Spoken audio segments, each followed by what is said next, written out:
Баршаңызға сәлем. Бүгін миксерді қажет етпейтін, таразысыз, тез дайындалатын пирогтың рецептісімен бөлісемін.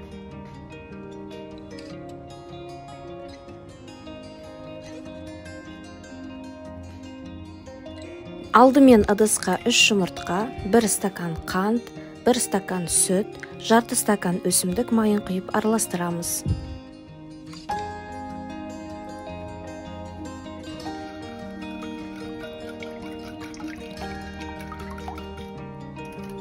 Массамызға алдын ала електен өткен 2 стакан ұн қосамыз.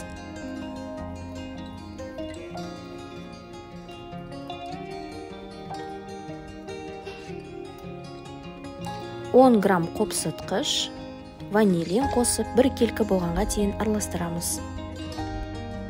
Пирогтың негізгі массасы дайын. Енді бұны 2-ге бөлеміз. Біреуіне 2 ас қасық какао ұнтағын, 2 ас қасық су қосып, 1 келкі болғанша араластырамыз.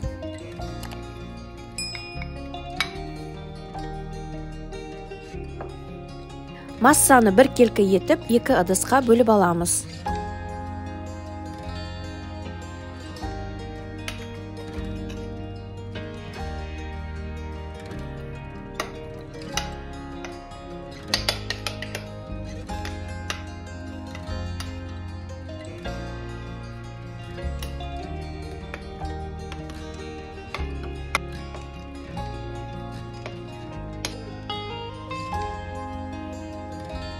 Формаға пергамент қағазын төсеп, ортасына стакан қойып, бір уақытта 2 массаны құямыз.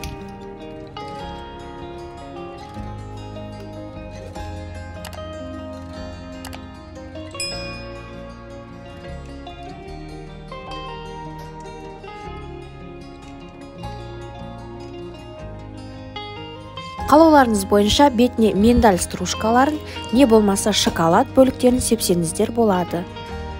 Алдын ала 180 градуста қызып тұрған пеште конвекциясыз 35-40 минут пісіреміз.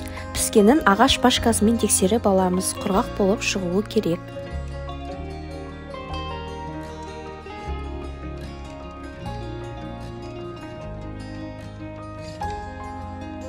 Өте дәмді, жұмсақ, еш қиындықсыз дайындалатын пирогымыз дайын.